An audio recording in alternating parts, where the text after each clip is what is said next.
Diário não oficial do Brasil. Dia 197/365, 16 de julho, terça-feira. 1. Esse diário hoje é confessional.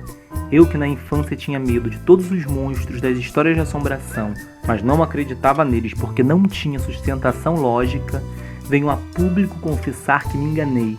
2. Esse desgoverno é feito de tantas monstruosidades que todos aqueles seres imaginários da infância se materializaram em 6 meses. Piores, tem seres da mitologia brasileira.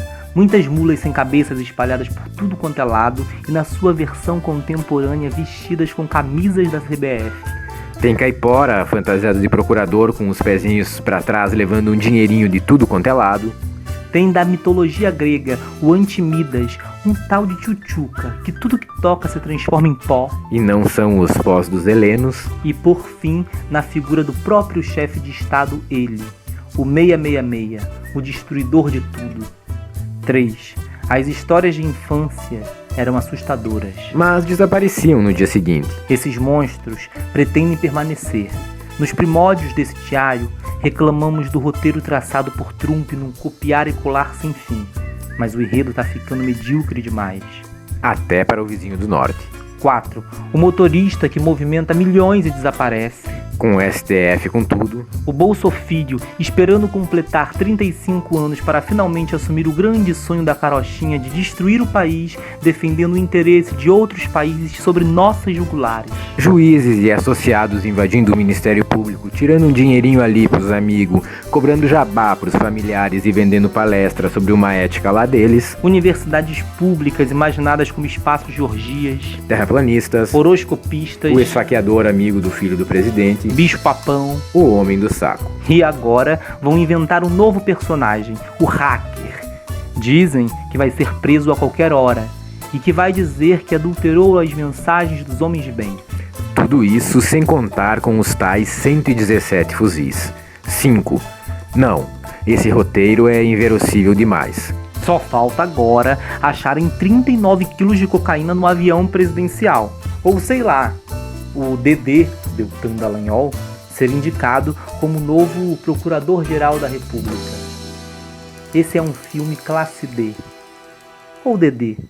Dia 198/365, 17 de julho, quarta-feira. Finalmente descobrimos onde está Queiroz. Escondido sob as togas do STF. E nem precisou de cabo, soldado ou jipe para dominar. Não vamos fulanizar ou pensar no Influx We Trust. Ou no ahá, uhu, o faquinha é nosso. No jantarzinho privê com Barroso e Tereza. Ou na liquidação do COAF. A questão é que a instituição está na rede. A rede de juízes e associados passa por todas as instâncias. 2. O Bolsofílio jamais será investigado e a dupla Dedê, Deltan Dallagnol e Conge provavelmente e circunstancialmente será glorificada. Porque afinal, o que são as evidências? O que são as consequências? Não será para essa rede que terá seus ganhos, seja lá de onde vierem, intactos. E a rede Goebbels contará uma outra história, que passará a ser a única e será utilizada como verdade absoluta nos julgamentos, porque é muito mais fácil ouvir a rede parça do que ler a Constituição. Os jornalistas dessa rede usam para descrever a pornografia jurídica a palavra sinergia.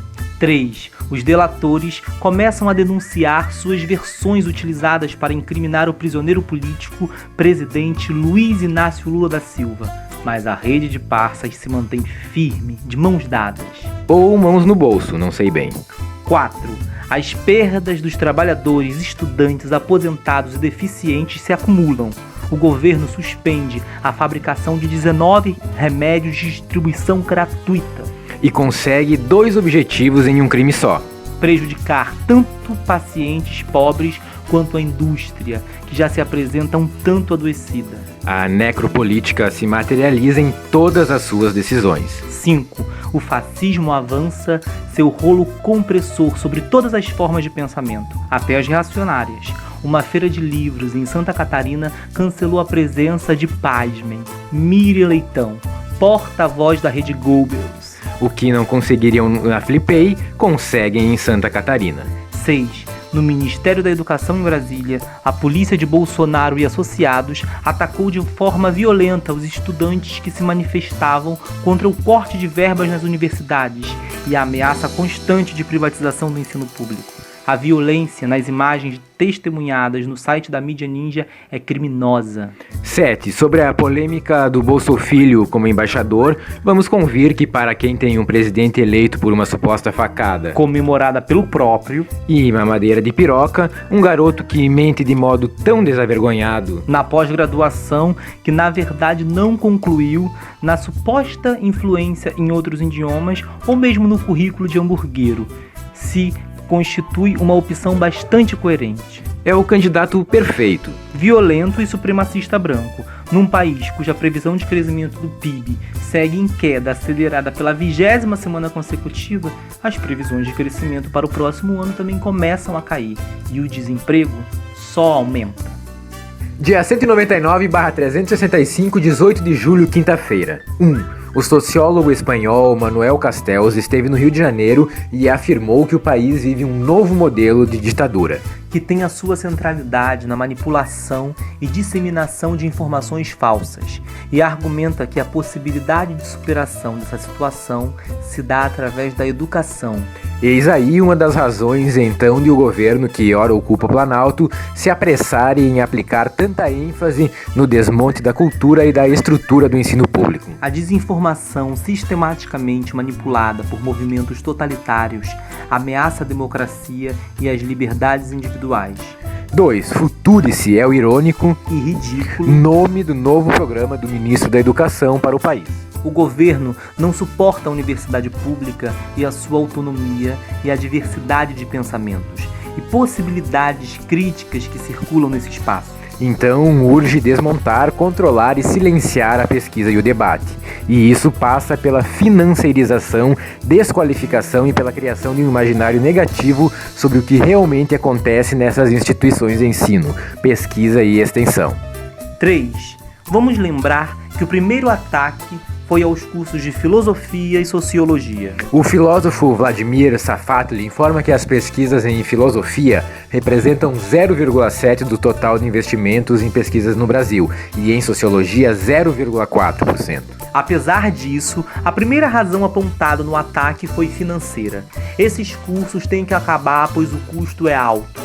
O pavor que a extrema-direita brasileira ou mundial tem do pensamento crítico, já que tem dificuldades de Literalmente. olhar para além da linha do horizonte, é imenso, compatível e necessário para a manutenção das barreiras que impedem a apreciação objetiva da realidade dos fatos e para a manutenção de mitos. Alguns frágeis quanto à terra plana, abrindo caminho para outros nem tão inocentes, mas essas questões hão de se resolver na política. O embate é cotidiano contra o obscurantismo. 4. Não sabemos como votarão os infiltrados na esquerda com relação ao desmonte da universidade pública. O Conselho de Ética do PDT suspendeu os 8 deputados que votaram a favor da genocida reforma da Previdência e eles serão submetidos a um julgamento nas instâncias do partido. São eles: Jesus Sérgio do Acre, um professor; Alex Santana da Bahia, corretor de imóveis; Gil Cotrim do Maranhão, advogado; Subtenente Gonzaga de Minas Gerais; Flávio Nogueira do Piauí, médico; Silvia Cristina de Rondônia, jornalista; Marlon Santos do Rio Grande do Sul, médium; e Tabata Amaral de São Paulo, cientista política. O que leva esses deputados a traírem o partido, a plataforma e os princípios pelos quais foram eleitos? Dia 200/365, 19 de julho, sexta-feira. 1. São Paulo, A ex-locomotiva do país, perdeu 13 mil empregos nesses 200 bolsodias. E o projeto de Tchutchuca para a recuperação da economia é dissipar o dinheiro dos fundos dos trabalhadores, que antes, além da proteção para quem trabalha, movimentavam a economia como principais financiadores de políticas de emprego e renda, de habitação e do saneamento no Brasil. Mas como o Conge já destruiu o setor da construção civil para gerar uma crise, abrir caminho para o golpe e dar acesso aos mercados locais para o Parça do Norte, então vamos à destruição do PIS e do FGTS. 2. Para enfrentar a desindustrialização do país, Continuamos apenas com a indústria de acusações, provas e sentenças ao sabor dos interesses pessoais, partidários e, eventualmente, algum dinheirinho no bolso. E umas férias no Beach Park com a família. A velocidade de julgamento e de fabricação de sentenças com base em nada segue inversalmente proporcional à culpabilidade dos amigos. 3. Queiroz, o poderoso, continua por aí na maior tranquilidade, fazendo dancinha, assim como Adélio, o santo homem cuja facada providencial catapultou o síndico disfuncional à presidência. 4. À luz do dia, sob os holofotes da mídia, o Supremo considera que a investigação de Queiroz em milícia e associados pode ser uma espécie de vingança. A Procuradoria-Geral da República reforça os lavajatistas, mesmo com todos os crimes e maracutaias explicitados. E o Conge continua comandando a Polícia Federal. 5. O ministro Barroso não entende a confusão que se faz por aqueles bate-papos de combinação entre juiz e associado. Numa ação entre amigos, a Constituição é supérflua. O Conge operava em todas as posições, como se isso fosse natural. E, ao que parece, o eminente ministro da mais alta instância do Poder Judiciário brasileiro ratifica e reforça. O país desce uma ladeira de barbárie inimaginável. 6. Um homem de bem, desses que andam com a bandeira do Brasil colada no carro, cujo nome é Léo Luiz Ribeiro, intencionalmente atirou o seu carro sobre uma manifestação pacífica do MST que reivindicava água para o assentamento em Valinhos, São Paulo. Matou o cidadão Luiz Ferreira da Costa, de 72 anos, e feriu outros. A necropolítica explícita do governo atual incita o ódio. Antes da posse, o disfuncional síndico eleito vociferou que a partir de 1º de janeiro, sem teto, sem terra, seriam tratados à base de bala. Como lembrou ao Brasil de Fato o presidente do Conselho Estadual de Direitos da Pessoa Humana de São Paulo. 7.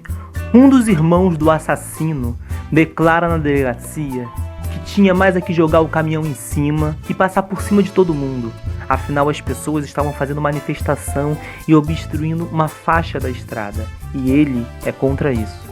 8. O maior risco dessa exposição intensiva e cotidiana aos absurdos, à mentira como método, ao atraso, à mediocridade e à violência, é de que os sentidos se entorpeçam e essas coisas comecem a ser admitidas como naturais. 200 dias de pesadelo nesse país chamado Brasil. O nome é referência a uma árvore saqueada e submetida à exploração predatória até quase ser extinta. Agora escrevem com Z na propaganda dos homens de bem. Dia 201/365, 20 de julho, sábado. 1. Bruna Surfistinha foi o gatilho para destruir a indústria do cinema no Brasil. Não é só cultura, vai junto atividade econômica e empregos. A pauta moral sempre surge para esconder alguma outra pauta econômica ou interesse escuso. Nossa hipótese é que as grandes distribuidoras estadunidenses não querem o crescimento do cinema nacional, querem exclusividade em um mercado devidamente formatado. E aí vale qualquer pretexto para vetar o pensamento crítico nacional e favorecer o domínio. E o faturamento dos blockbusters. 2. O pior dos pesadelos de filme classe D de nossas vidas se materializa quando você assiste no mesmo dia uma coletiva a correspondentes internacionais e uma live do síndico disfuncional. É estarrecedor. 3. Todas as questões econômicas, sociais, ecológicas e geopolíticas são resolvidas ali, com palavras ao vento ou culpando o PT, às vezes o PSDB. Se baseia em uma interpretação tosca e primária da carta de Pero Vaz de Caminha e afirma que não há fome no país. Aqui, em Se Plantando, tudo dá. E viaja no mito simplório de um Brasil onde tudo está pronto para ser colhido. Números vão saltando sem vínculos com o real. Agrotóxicos, desmatamento, dados oficiais, corrupção, tudo tratado como questões imaginárias, postas por difamadores horrorosos que insistem em lidar com a realidade e fazer alguma análise para além do bolso empirismo. Enquanto isso, 18 milhões de brasileiros estão abaixo da linha de pobreza e, segundo o IBGE, 7,2 milhões estão em situação de insegurança alimentar grave, que é quando há a possibilidade de privação de alimentos. 4. Conforme a ONU, 8 milhões de crianças no país estão desnutridas. Mas a preocupação do síndico disfuncional, enquanto toma café da manhã pago com dinheiro público, é negar a realidade. Enquanto sua família inteira recebe dos cofres públicos e sua filha continuará a receber a pensão do papai militar por toda a vida, crianças brasileiras com microcefalia têm seus benefícios de prestação continuada cortados sem aviso prévio. 5. A crítica a Bolsa Família é patética. Repete o bordão de que pobre é um inconveniente, ao tempo que só faz políticas para rico e gera mais pobres. Afirma que o que tira o povo da miséria é o conhecimento, na nova linha da bolsoepistemologia. Enquanto corta verbas do IBGE para que não se tenha acesso a dados da realidade, realiza cortes astronômicos em verbas da educação e da cultura e submete as produções culturais ao seu tosco bolsofiltro. E faz chacota dos nordestinos e ameaça discriminar um estado da federação. É tosco, é criminoso e é racista. 6. E segue criando cortinas de fumaça. Aqui um atentado, ali uma delação sem provas, acolá algum showzinho para gerar novos cards e distribuir para os grupos de WhatsApp da igreja e da família. Facadas, ameaças terroristas silvestres. O próximo diversionismo deve ser alguma ameaça de ataque de marcianos à bolso-residência. Mas ninguém liga para os 117 fuzis enterrados no vizinho, nepotismo, assessores fantasmas ou 39 quilos de cocaínas do Aerococa.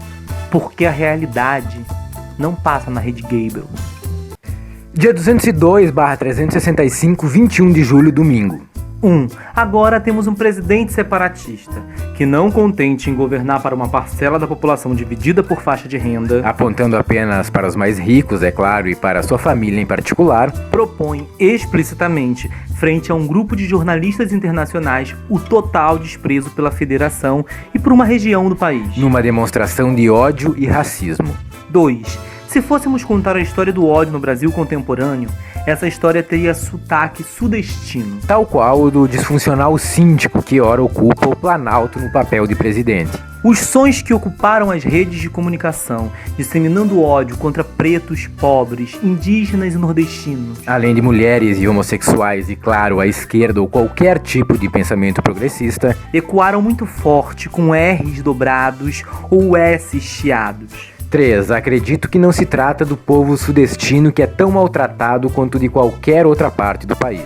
O ódio é o combustível da classe dominante que ocupa endereços com metros quadrados caríssimos, seja em Paris, Miami, Higienópolis, Leblon ou Barra da Tijuca. E só se mantém nessa posição de suposta superioridade se apontarem para o outro. E esse outro, via de regra, está na classe trabalhadora. 4. Para tirar uma mulher da presidência, os golpistas Temer e Cunha, a serviço dos interesses do capital, aproveitaram o terreno fértil produzido por essa estratégia e conseguiram apoios movidos pelo combustível do ódio, do preconceito e da mesquinharia. Tirar o país do mapa da fome era e é ameaçador para esse tipo de políticos que se multiplica rapidamente.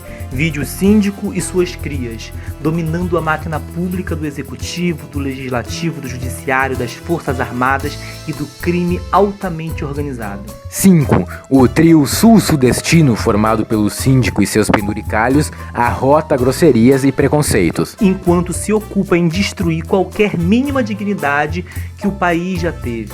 Dão-se ao trabalho de prejudicar navios iranianos, parceiros comerciais importadores de grãos produzidos por aqui, submissos às ordens do patrão Trump, que proibiu o fornecimento de combustíveis.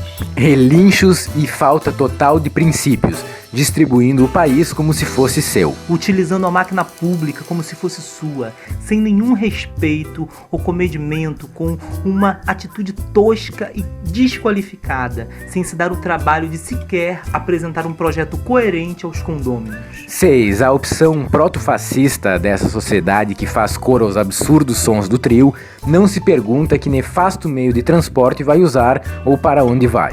O povo brasileiro nortista, nordestino, sudestino ou sulista, o povo com P maiúsculo, há de se inspirar na bandeira da Paraíba e no seu verbo firme e corajoso. Nego, negamos, sempre a supremacia branca, a supremacia patriarcal, a supremacia geopolítica e agora a supremacia dos idiotas. Povo brasileiro, nordestino de todos os cantos, univos, façamos a nossa própria geopolítica.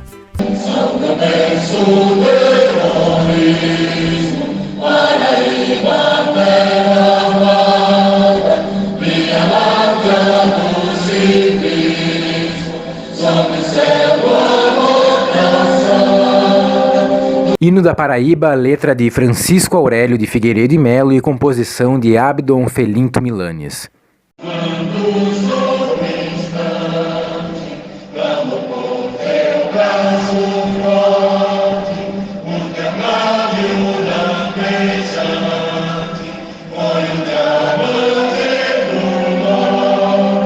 Dia 203/365, 22 de julho, segunda-feira. A saga do fascismo, a mentira como método e o ódio como combustível.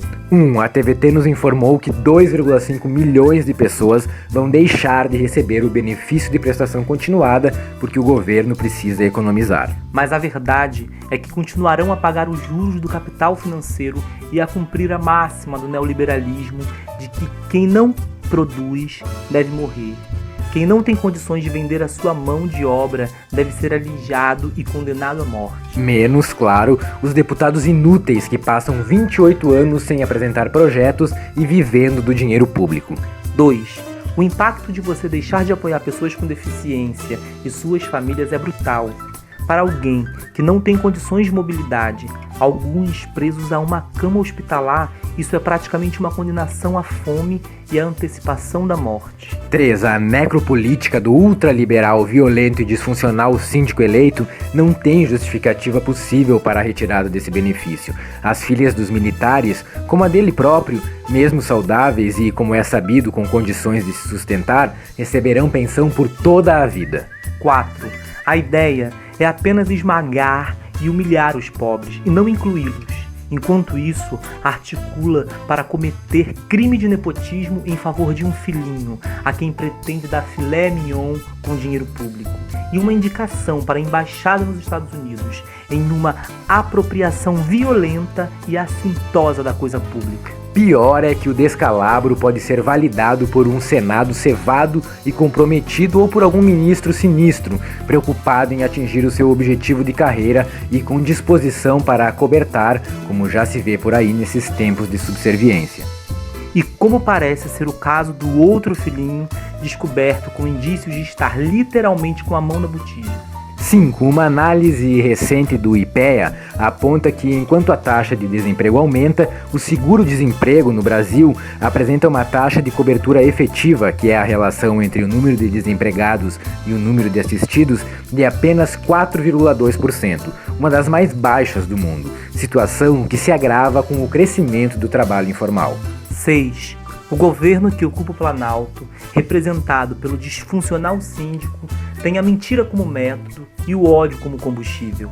Já são mais de 200 mentiras comprovadas, oficiais e despudoradas, soltas ao vento entre ofensas e violências diversas, enquanto trata de desmontar, destruir e saquear eventuais direitos e benefícios dos trabalhadores. Difícil acompanhar.